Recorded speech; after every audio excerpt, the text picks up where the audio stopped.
तो अभी जो अमेंडमेंट लाया जा रहा है 2024 का, तो उसके जरिए कोशिश की गई है कि जिस्म के हर हिस्से को तोड़ दिया जाए, कुचल दिया जाए। अब इस नए एक्ट के जरिए ओरल वक्फ की गुंजाइश खत्म करने की कोशिश की जा रही है। नया जो बिल आ रहा है उसमें सर्वे कमिश्नर के ऑफिस को, उसकी पोजीशन को तकरीबन ख़त्म कर दिया गया है और सर्वे कमिश्नर की जगह हर जगह कलेक्टर लफ्ज़ डाला गया है। ये डिसाइड करना कि कोई प्रॉपर्टी वक्फ है या नहीं है, वो कलेक्टर को दिए जा रहे हैं। तो ये जिस तरह के भी इसमें अमेंडमेंट्स रखे गए हैं, इसका बहुत सीरियस रिपरकशंस हैं इसके। कुल मिला के ये होगा कि कुछ अरसे के बाद मुसलमानों के पास 100-200 या 2-4 हज़ार प्रॉपर्टी ही बचेंगी, बाकी सब की।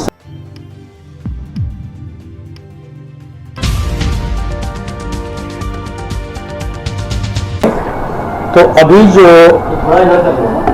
अमेंडमेंट लाया जा रहा है 2024 का, तो उसके जरिए कोशिश की गई है कि जिस्म के हर हिस्से को तोड़ दिया जाए, कुचल दिया जाए। अभी तक जो वक्फ की कंसेप्ट है वो ये है कि उसमें ओरल वक्फ भी हो सकता है, रिटन वक्फ भी हो सकता है, रजिस्टर्ड भी वक्फ हो सकता है, अनरजिस्टर्ड वक्फ भी हो सकता है। लेकिन अब इस नए एक्ट के जरिए ओरल वक्फ की गुंजाइश खत्म करने की कोशिश की जा रही है। सारा का सारा सब रिटर्न होना चाहिए, रजिस्टर्ड होना चाहिए।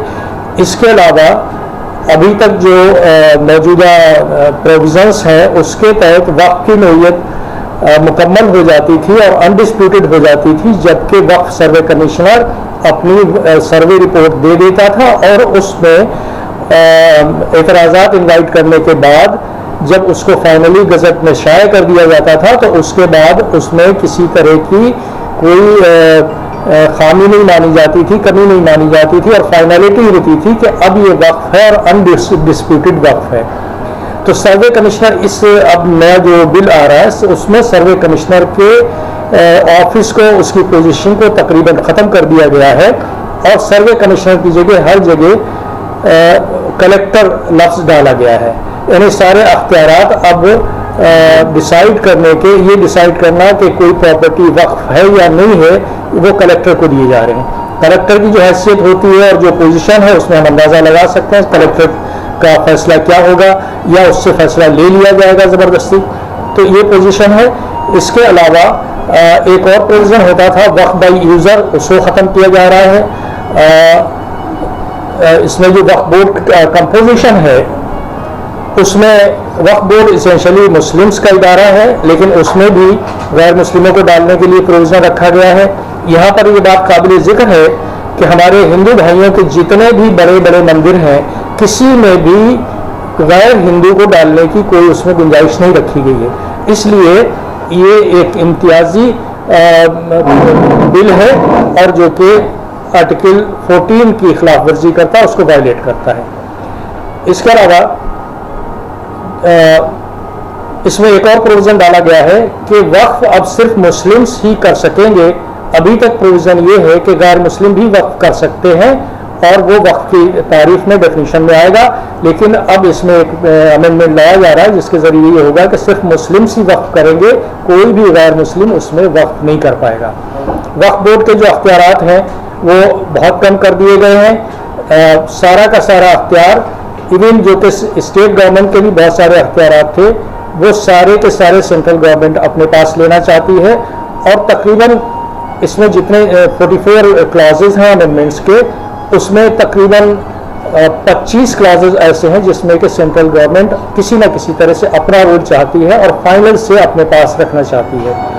इसके अलावा जो वक्फ प्रॉपर्टीज़ हैं, अगर हम दिल्ली की बात करें, ख़ासतौर से 123 प्रॉपर्टीज़ जो कि DDA और LNDO के पास हैं, तो इस तरह का प्रोविज़न डाला गया है कि अब उनको वापस लेने की या वक्फ बोर्ड को वापस किए जाने की कोई गुंजाइश बाकी ना रहे और उस पर कोई सवाल ही पैदा ना किया जा सके।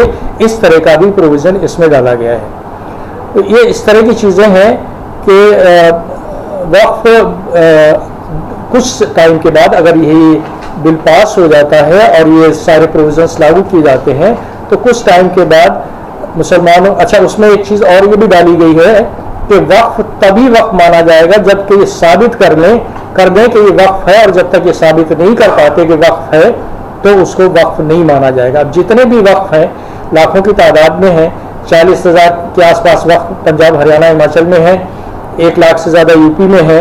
तो इन सबको दोबारा से सब साबित करना पड़ेगा राइटिंग में, डॉक्यूमेंट्स के साथ कि आपका वक्फ सही में वक्फ है, और जो भी उसको साबित नहीं कर पाएगा उसको वक्फ नहीं माना जाएगा। इस तरह से वो सब की सब प्रॉपर्टी गवर्नमेंट अपने कब्जे में ले लेगी और वो गवर्नमेंट प्रॉपर्टीज मान ली जाएंगी। तो ये जो जिस तरह के भी इसमें अमेंडमेंट्स रखे गए हैं, इसका बहुत सीरियस रिपरकशंस हैं इसके। कुल मिला के ये होगा कि कुछ अरसे के बाद मुसलमानों के पास 100-200 या 2-4 हज़ार प्रॉपर्टी ही बचेंगी, बाकी सब की सब गवर्नमेंट के पास चली जाएंगी।